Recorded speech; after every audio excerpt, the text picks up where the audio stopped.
Welcome to my channel, Redeeming Thunder. I'm Erica, and I'm here to give you a wonderful prophetic word,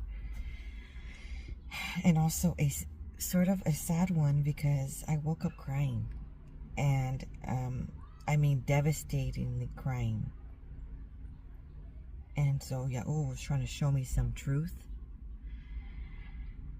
that I probably perceived but didn't really want to believe it was so, because it's too hurtful to believe that it would be so. Anyways, this word has to do with the prodigals. I'm on the journey of delivering all of the prophetic words regarding the prodigals, because when I do, that is when the prodigals will return. Literally, physically, in the home. Okay? For all of you as well. So, this word was given to me 7/17/2024. Pivotal truth. It is given to me in a dream. Like I said, I woke up crying with devastation. Okay? A lot has occurred between July and now we are in the month of March 2025 when I'm recording this video. And it confirms it in this word. So the dream, jumping right in.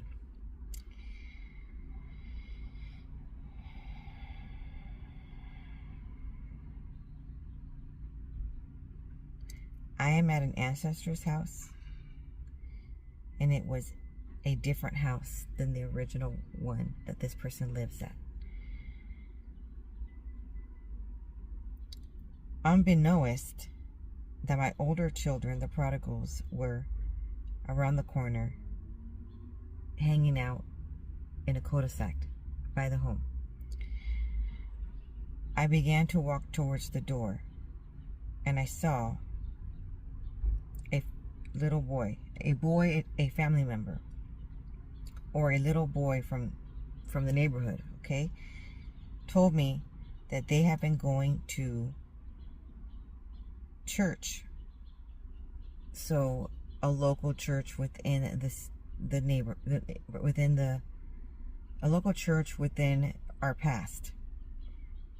And so I was happy for them that I have learned that they were starting to go to church again. But then that also meant that they were in town. Okay? And so when they are in town, I'm starting to wonder, why didn't anybody tell me in my dream that my older children, the prodigals who I haven't seen, or I haven't been able to learn of where they are, because their address is hidden. They've been moving a lot, and they've been in hiding, and their father's been actually the one hiding them out as well. So I was deprived of my children, and so everybody knew this information, even my nephews and my niece. So I went to them and I was asking each one, why didn't she tell me if she knew that they were in town? As I walk in, I'm observing that the other family member is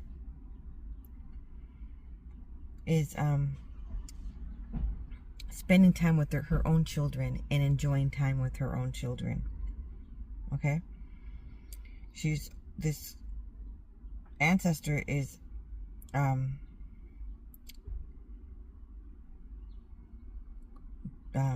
fixing up little girl's hair. Two little girls, and she's putting lashes on these little girls. So I found that a little bit interesting, because this woman doesn't have little girls. She just has 4 children. So which has to do with strange children. When you have a dream where you view, I'm taking a little side note here so that you can understand when interpreting dreams biblically. Pay attention when you have children in your dream that are not actually yours, and you're taking care of them. That's not a good sign. Okay, that means there's children amongst that are spirit children that have attached to your life, that are actually going to be hindering your family dynamic. Even though it looks like you're caring for them and it looks like a sweet moment, it's actually not good. You should only be taking care of your children in your own dream. You know, not strange children, even though they look sweet. Okay, that's the trickery of it all. Okay, so this more comment here, diving back into the dream. She was putting gold eyelashes and thick fabric was overdone, and they looked to be dressed as cheerleaders. These little girls. They looked to be between 4 and 6 years old. Then the ancestor said, they are here. They've been visiting here. And then, yet she avoided telling me earlier. Okay, and again, these people know that I've been longing to connect with them, but I didn't know where they were. Okay? I went outside and I saw a car parked around the cul-de-sac, and I walked over to that car because it was them. My ex and my children, my older children.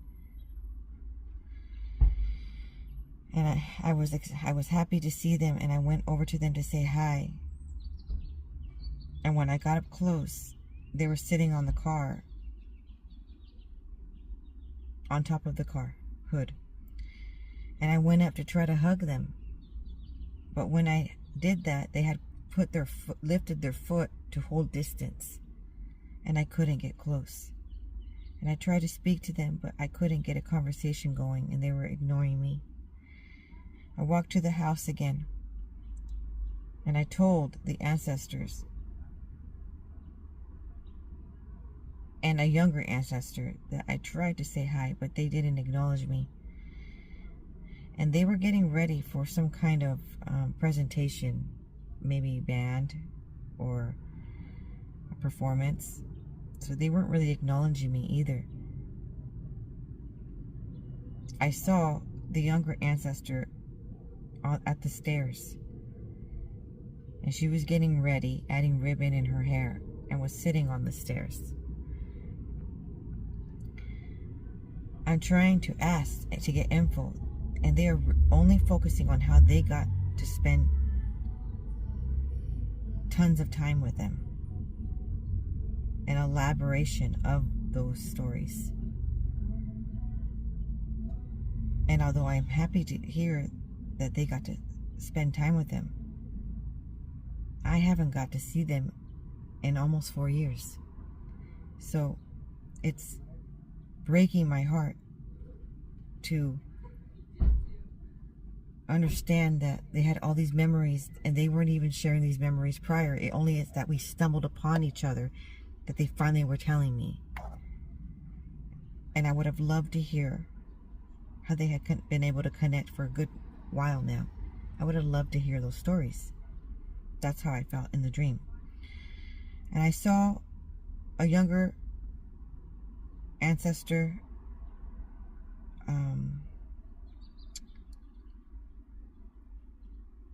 and he was dressed in a baseball outfit, and he was going up the stairs. And I told him he looked so handsome, and he turns around and smiles, and he looks to be a little older. Then I try to carry on a conversation to get some feedback, and no one wants to talk to me and or share anything, like if it's a secret.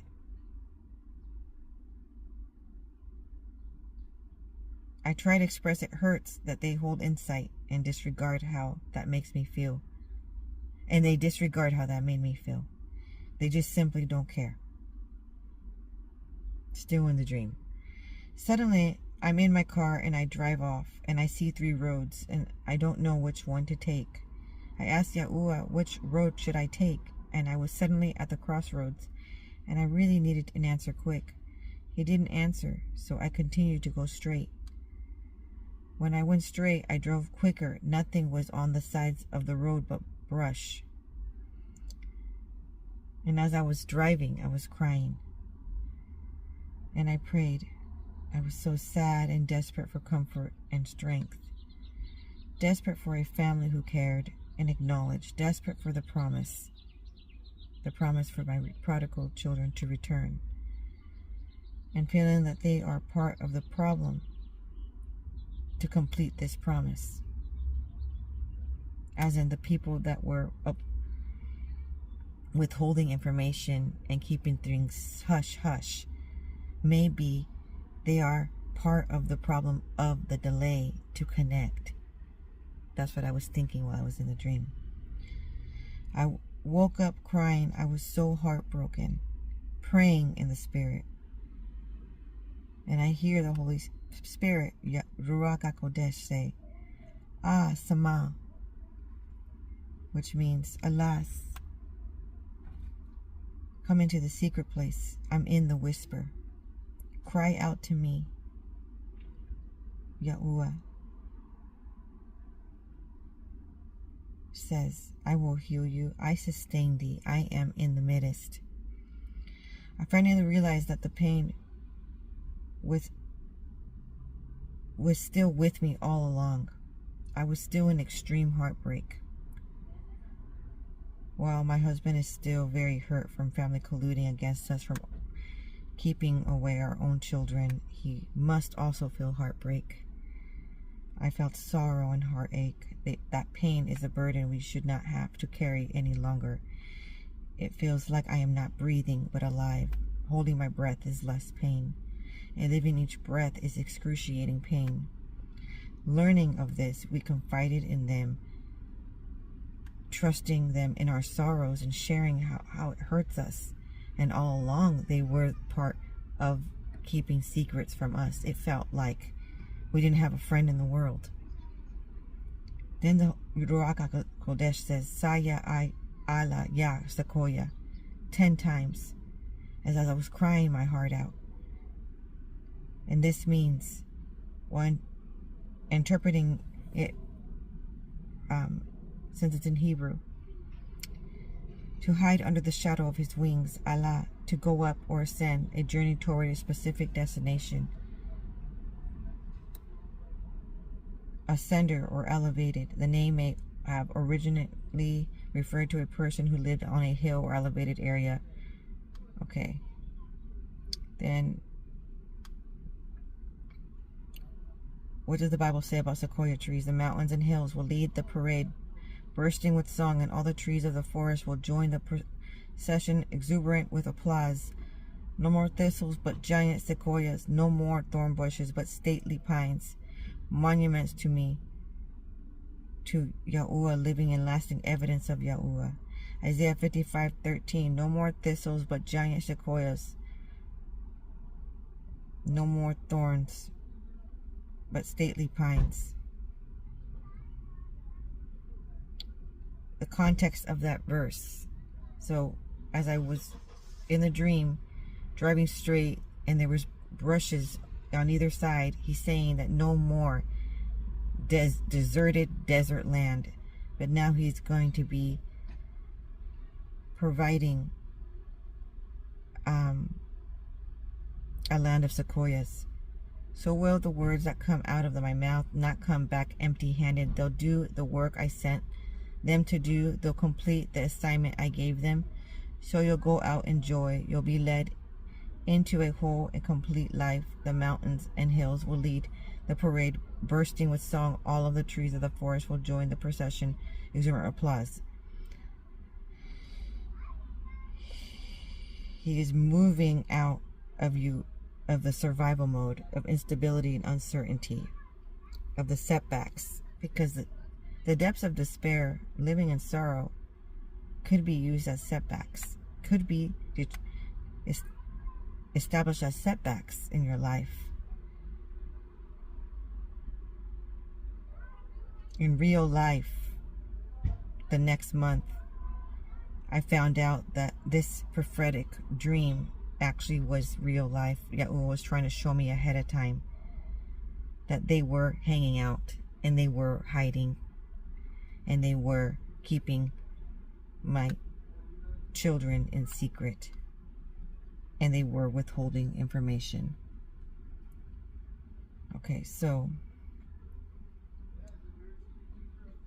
it caused a lot of strife. It caused a lot of heartache and turmoil, and they knew that I was pregnant during that time. And women are quite fragile. There was not much gentleness,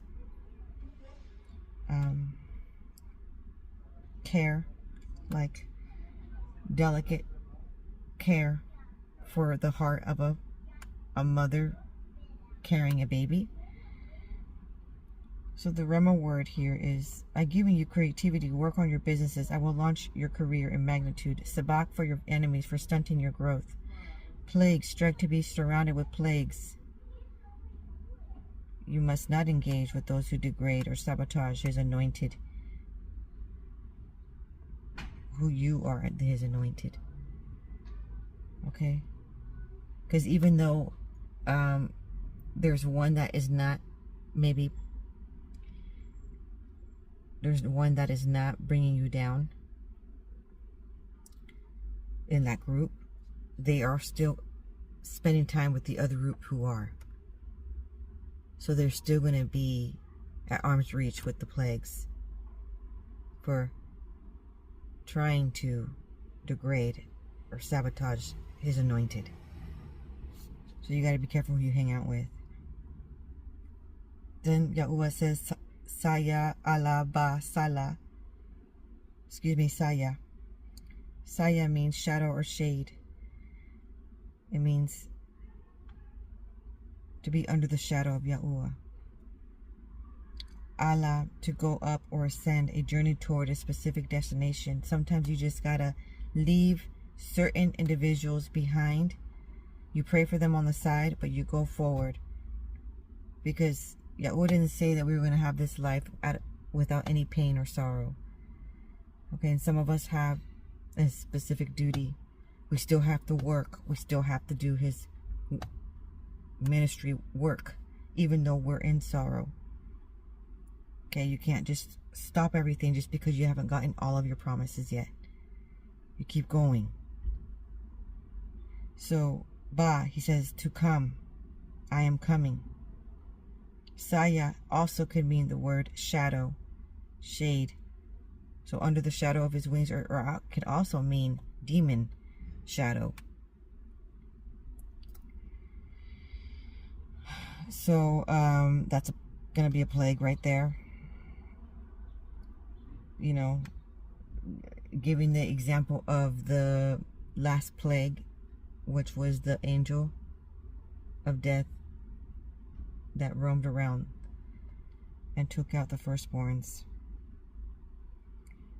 So then he wants me to, says, in the sub days, as I am praying, and suddenly I get very sleepy, and all of a sudden he says, talk to me about it. So then I start to start to state things that I can perceive what's going on. And it's basically, I was stating, I felt alone. I felt my love pouring out to those who did nothing to reciprocate and were wishy-washy. And I saw it in the dream. I saw this type of sabotage. I saw this type of colluding behavior in the dream. But what Yahuah was trying to show me, that it's actually real life. Then he says, Sabak, Sabak, my daughter. Your enemies have come to a ruin. Your ancestor, she's of age and she should have reached out, but she has not. I must command you, don't hesitate your launch. So, bonch, times 10.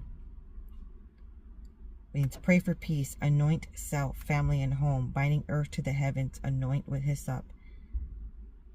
It's a certain plant. So it's basically the specific plant that they used with lamb's blood right before the last plague was cast into Egypt during Moses' times. Okay, the vault of heaven is open, the earth as on earth as it is in heaven. Something is coming. Exodus 12:22. And take a bunch of hyssop and dip it in the blood of lamb, and sprinkle on the lintels and upon both doorposts from the blood that is in the vessel, and none of you shall go out from the door of his house unto the morning. Okay, so now he said other things as I kept praying, and I began to think that this might be a song, but he says, Asa, Sa, Samak, Osea, Lasa. So I'm going to break it down. Asa means, in Hebrew, healer or physician. He is our healer. Yahuah is doing a supernatural, and he's healing our bodies from our emotional pain that we've been feeling for a lifetime. Sa, my deliverer, is here, delivering us from our enemies. Samak, and each one he's saying times 5. Samak, I sustain you. Osea means shalom, shalom, pray for peace, the giver of peace. Lasa, to forward, bursting forth, push forward, go forward. It gives notions of a physical or mental motion toward a behavioral effort, evolutionary one, or express determination or purpose. And then it's the name of this letter, Lamed, described a cattle prod. Okay, so it's gonna be like something that is going to catapult you into your destiny. Is it going to happen? Okay, it's going to be something that's going to occur that pushes one to be an accelerated ascension into your future, into your destiny. And that's exactly what occurred. And I actually received a dream regarding a catapult, a star going through a tunnel, and it was like a shadow of death, left and right, with skeletons. And then it came out of the tunnel, and it was placed on a catapult, the star. And then the giant catapult, just flung it into the sky, and it was kind of bouncing onto the firmament, trying to find its way out. And it found the one portal that was there, and it was shot through, and it was free. Shalom.